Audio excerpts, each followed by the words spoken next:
we're here. Did we miss anything? We would not presume to begin without you, Ida. Eorzea has returned to the Waking Sands, but everyone else is now present.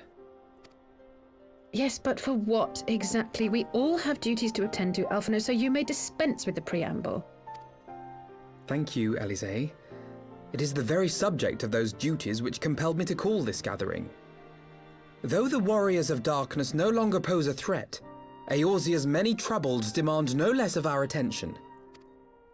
And while I stand by the decision to approach each task as we see fit, I fear our effectiveness will ultimately be diminished should we continue to act in ignorance of each other's efforts. Thus, I propose we elect a successor to Minfilia. Not to serve as a fully fledged antecedent, perhaps, but as a coordinator of operations. Is that all? Well, then the decision seems clear.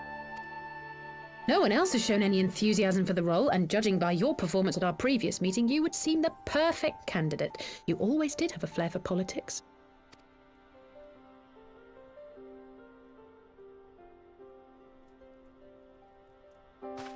I did not mean to...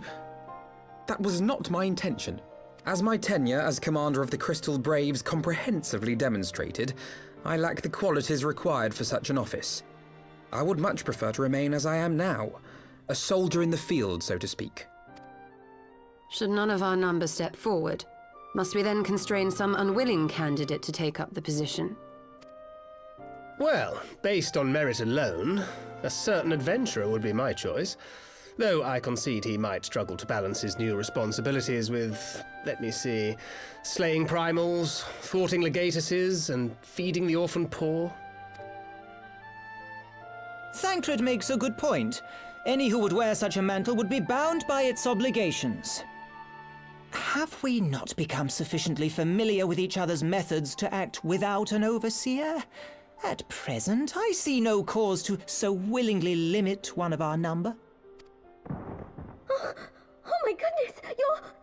Help! I need some help here!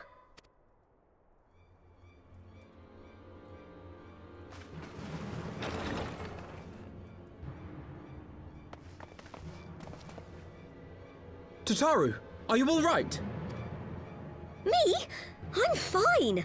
It's this poor girl who just staggered in and collapsed on the floor that I'm worried about. Narco! God, how did... Y'shtola! Please, you have to help her! Kral, a hand if you would. Let us see about closing these wounds.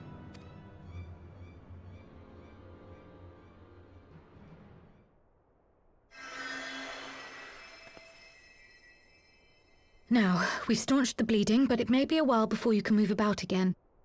Though having seen your wounds, I'm surprised you are still moving at all. Thank you. My message. It was too important to delay. I took the shortest route I could, though I knew it was more heavily patrolled. As you can see, my efforts at evasion were not entirely successful. Honestly, you're too brave for your own good. What was so urgent that you needed to fight half the Empire to get here? You could have been killed. I'm sorry, Ida. I had good reason. But I imagine your friends are wondering who this bloody mess of a Mikote is. My name is Minago, and I belong to the Alamegan Resistance. I came to warn Ida and Papalimo about one of our leaders. A man who calls himself the Griffin.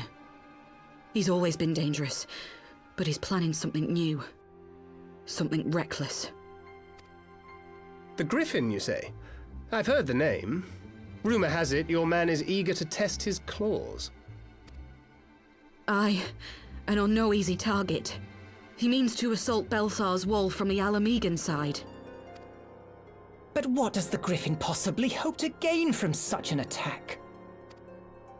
From what I understand, he wants the fires of war to spread to Eorzea.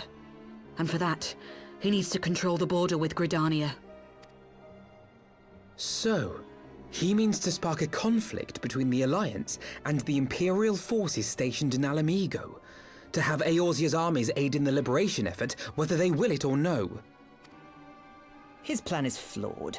Even should the Resistance succeed in occupying the wall, they would not be able to hold it. Imperial reinforcements would drive them out within a week. Be that as it may, if there is even a chance that this scheme could bring about an escalation in hostilities between Eorzea and the Empire, the Alliance must be informed. Agreed. I shall depart for Lim-Salaminsa forthwith and seek an audience with the Admiral. Thancred, Uldar is yours. Alphino and Alize, make haste to the Twelveswood and notify the Elder Seedseer of the danger to Gridania. She will duly call a council of the Alliance leaders, whom you must be ready to receive. You will be our voice in Ishgard. Explain the situation to Sir Emmerich and encourage him to send an envoy. To Taru, Kryl, I leave the care of our injured messenger to you. See that she remains quiescent and her wounds closed. I believe that covers everything. Let us be about our tasks.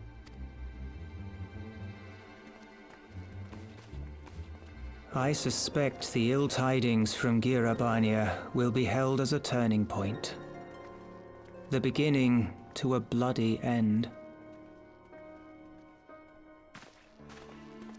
The business of war was ever conducted with the coin of self-sacrifice.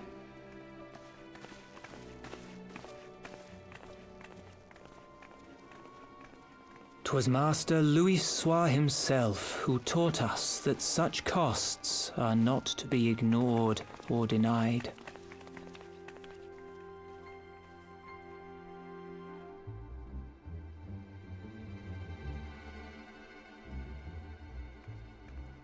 And so I shall embrace them.